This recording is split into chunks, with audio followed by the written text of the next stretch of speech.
The rain was falling so quietly that most people didn't even notice it at first. It was the kind of rain that soaked through your clothes before you realized you were wet, a cold and patient rain that clung to the city like a memory that refused to fade. Daniel Reyes felt it on his skin as he hurried down Maple Street, one hand gripping the strap of his worn delivery bag, the other holding his phone where a reminder blinked that he had to pick up his son in 40 minutes. 40 minutes felt like a luxury and a threat at the same time. Life had taught him that anything could go wrong in 40 minutes. 3 years earlier, Daniel had been standing in a hospital room that smelled of antiseptic and heartbreak. His wife Sophia had been lying in a bed that was far too big for her fragile body, her hand resting in his like a small bird. The machines beeped softly, keeping a rhythm that felt cruelly indifferent. Mateo had been asleep in a chair in the corner, clutching a stuffed dinosaur that Sophia had bought him the week before. "Promise me something," Sophia had whispered, her voice thin but steady. "Anything," Daniel said, leaning closer, afraid to miss even a single word. "Promise me you won't let the world make you hard," she said. "Promise me you'll keep being kind. For Mateo. For yourself." Daniel had nodded through tears, even though he had no idea how he was supposed to survive without her. When she died 2 days later, something inside him did harden anyway. But he tried. Every day, he tried. Now, 3 years later, he was still trying. He worked 2 jobs, sometimes 3 when he could get them. He delivered food for an app during the day and cleaned offices at night. His hands were always cracked, his back always aching, but Mateo had food on the table and a roof over his head. That had to be enough. As Daniel turned the corner near an old cafe that had been closed for months, he almost didn't see her.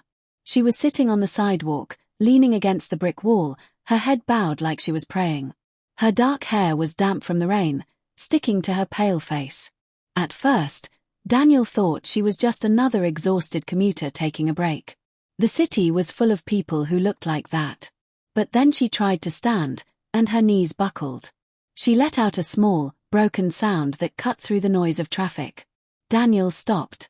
People walked past her. A man stepped over her legs without even looking down.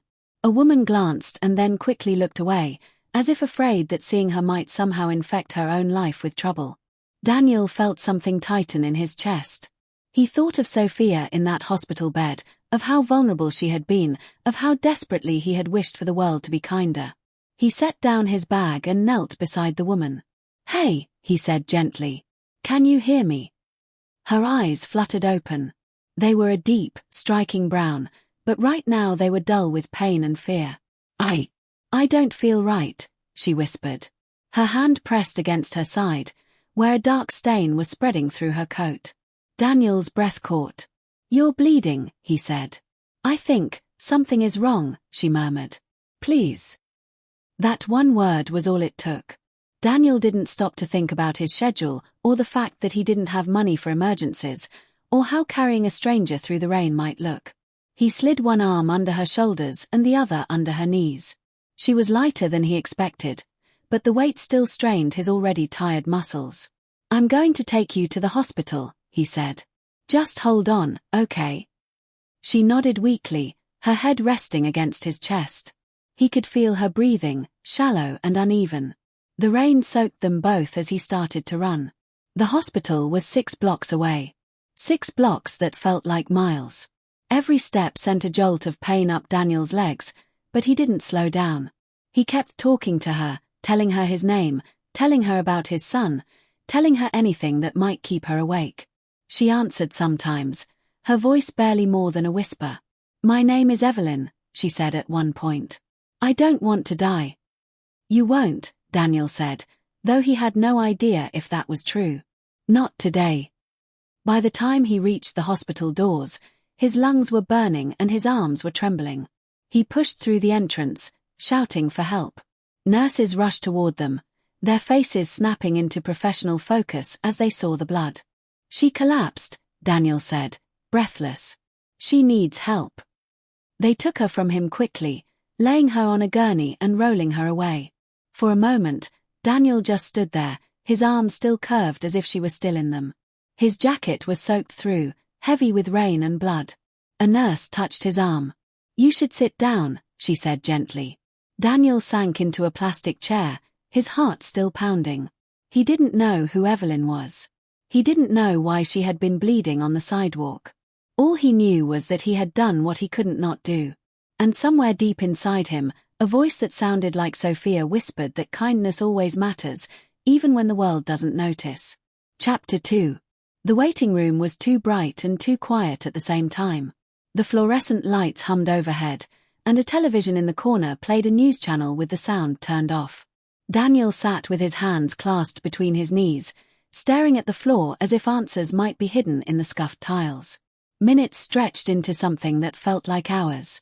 His phone buzzed in his pocket. He pulled it out and saw a message from Mateo School. Pick-up reminder. Mateo Reyes, 3:15 p.m. Daniel's heart dropped. It was already 3:30. I'm sorry, he muttered to himself. He called his neighbor, Mrs. Alvarez, who sometimes helped watch Mateo when Daniel was running late. She answered on the third ring. Daniel, she said. Everything okay? Not really, he admitted. Can you pick up Mateo for me? I'm at the hospital. Of course, she said without hesitation. Don't worry about it. Thank you, Daniel said, his throat tight. I owe you. You don't owe me anything, she replied. Just take care of what you need to. He hung up and leaned back in his chair, exhaustion crashing over him now that the adrenaline was fading. His clothes were still wet, clinging to his skin. He felt ridiculous sitting there like that, a grown man drenched and shaking, waiting for news about a stranger. A doctor finally approached him, a middle-aged woman with kind eyes. You're the one who brought her in? She asked. Yes, Daniel said quickly. Is she okay? She lost a lot of blood, but you got her here in time, the doctor said. She's in surgery now, but she has a very good chance. Daniel let out a breath he hadn't realized he was holding. Thank God. She was lucky someone stopped, the doctor added, looking at him with quiet respect. Lucky. Daniel didn't feel lucky. He felt like he had just done what anyone should do. But he knew, deep down, that most people hadn't. A nurse led him to Evelyn's room a couple of hours later. She was awake now, though she looked small and fragile against the white sheets. Her eyes lit up when she saw him. You came back, she said softly. Of course, Daniel replied. How are you feeling? Sore, she said with a faint smile. But alive. Thanks to you. He shifted awkwardly. I couldn't leave you there. She studied his face, as if trying to memorize it. Most people did, she said quietly. You didn't. They talked for a little while. She told him she had been under a lot of stress, working too much, not taking care of herself. He didn't press for details. He told her about Mateo, about Sophia, about how he sometimes felt like he was just barely holding everything together. Evelyn listened with genuine interest, not the polite nodding he was used to. You have a good heart, she said. I can tell. Daniel smiled sadly. Sometimes it doesn't feel like enough. Before he left, she reached out and squeezed his hand. It was today, she said. He walked out of the hospital into the fading rain, feeling strangely lighter.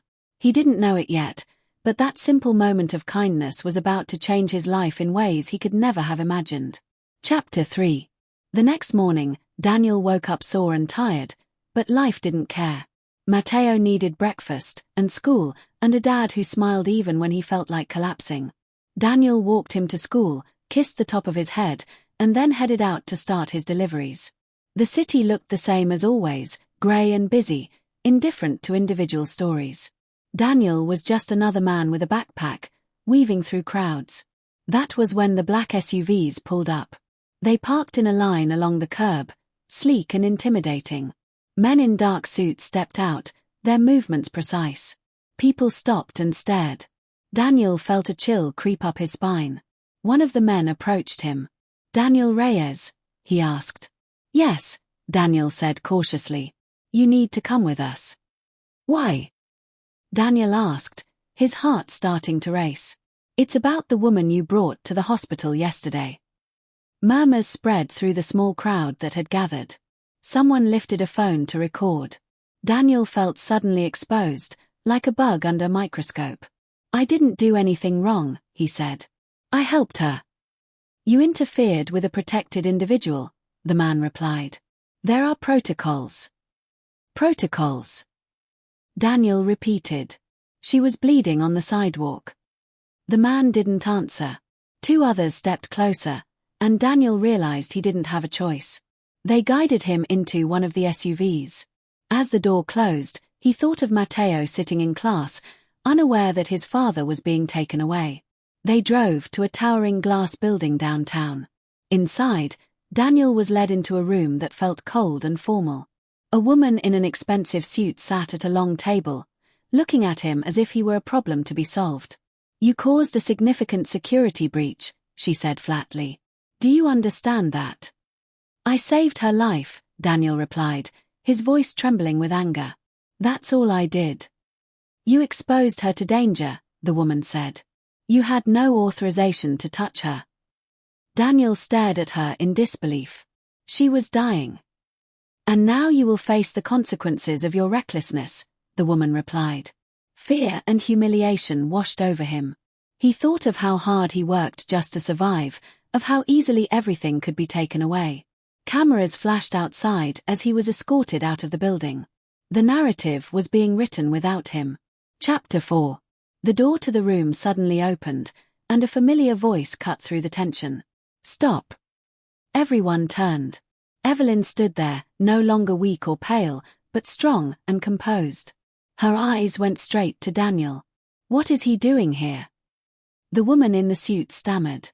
"Ms. Grant, we were handling." "You were harassing the man who saved my life," Evelyn said sharply. "That's what you were doing." Daniel's eyes widened. "Ms. Grant." Evelyn turned to him. "Evelyn Grant," she said gently. "I should have told you." Realization hit him like a wave. The name was everywhere. Billboards. News articles. She was one of the most powerful executives in the city. "I didn't know," Daniel said. "That doesn't matter," Evelyn replied. She faced her staff.